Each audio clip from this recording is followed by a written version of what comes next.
সকালবেলা ঘুম থেকে উঠতে না উঠতেই বড়বাবু দিল বকাবকি। কেন দিল জানো?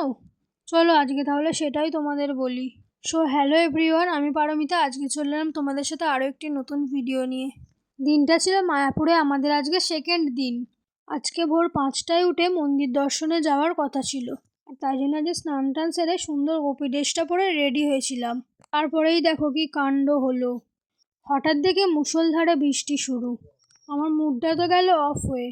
ঘুরতে এসে যদি এরকম বৃষ্টি হয়, ঘুরতে বেরোতে ভালো লাগে বলো?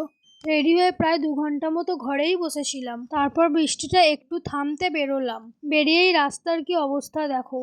চারিদিকে এত জল জমে গেছে, আমি তো দেখে অবাক। তার উপর আমি পরেছিলাম এই গোপী ড্রেসটা। এই গোপী ড্রেসটা পরে জলের মধ্যে কতটা ক্যারি করতে অসুবিধা হয় তোমরা বুঝতেই পারছো। মায়াপুরে এসেছি আর একটু গোপী ড্রেস পরবো না, সেটাও তো হয় না বলো? আচ্ছা, তোমরা কে কে মায়াপুরে এসে গোপী ড্রেস পরে ঘুরেছো আমাকে কিন্তু জানিও। আর আমার মতো কে কে এরকম বৃষ্টি পেয়েছো সেটাও কিন্তু কমেন্টসে জানিও। যাই হোক, এইসব ছাড়ো, আমাকে বলো তো এই গোপী ড্রেসটা পরে কেমন লাগছে? এরপর চলে গেছিলাম মন্দির দর্শনে। ভেতরে তো ফোন অ্যালাউ নেই তোমরা জানো, সেজন্য ভেতরের কোনো ক্লিপই তোমাদের সাথে শেয়ার করতে পারলাম না। আর সামনেটা একবার দেখো জল জমে কি অবস্থা। তারপর একটু বেলায় কিন্তু আকাশটা অনেকটাই পরিষ্কার হয়ে গিয়েছিল। বেশ ভালো লাগছিল এখনের এই সুন্দর ওয়েদারটা। আর আমরা আছি হচ্ছে এখন গদা ভবনের সামনেই। দাঁড়াও, এখানটা তোমাদের একটু ঘুরিয়ে দেখাই।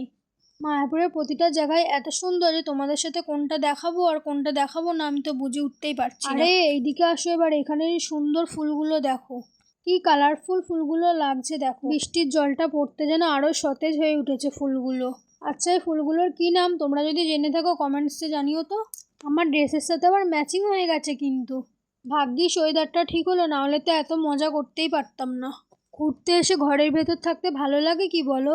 আর এখান থেকে মন্দিরের ভিউটা একবার খালি দেখো। তোমরা যে দিক দিয়েই মন্দিরটা দেখবে না কেন, সেদিক দিয়েই তোমাদের অসাধারণ লাগবে দেখতে।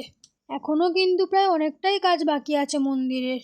এই মন্দিরটার ভেতরে কিন্তু আমাদের এবারে ঢোকা হলো না। এটা পুরো কমপ্লিট হয়ে যাওয়ার পর তারপরেই ভেতরে ঢুকবো। যাই হোক, সারাদিন ঘুরলে কি হবে, কিছু তো খেতেও হবে।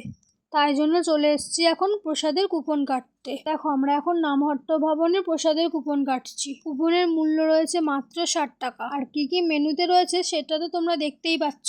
আর প্রসাদ খাওয়ার জন্য কিন্তু তোমাদের দুপুর 2টোর মধ্যেই যেতে হবে। কুপনটা কেটে নেওয়ার পর অনেকটাই সময় ছিল এখন, তাই জন্য একটু আশেপাশের দোকানগুলো দেখছিলাম। টুকটাক কিছু পছন্দ মতো কিনেও নিয়েছি। আর এই যে এখানে ব্যাগগুলোর কালেকশনগুলোও ছিল খুব সুন্দর সুন্দর। আচ্ছা, আমার এই মায়াপুরের ভিডিওগুলো তোমাদের দেখতে কেমন লাগছে একটু কমেন্টসে জানিও তো। এখনও কিন্তু অনেক ভিডিও বাকি, তোমাদের সাথে সব শেয়ার করব। তোমরা সবসময় এভাবেই ভালোবেসে পাশে থেকো। দেখা হবে পরবর্তী একটি নতুন ভিডিওতে, ততক্ষণের জন্য টাটা।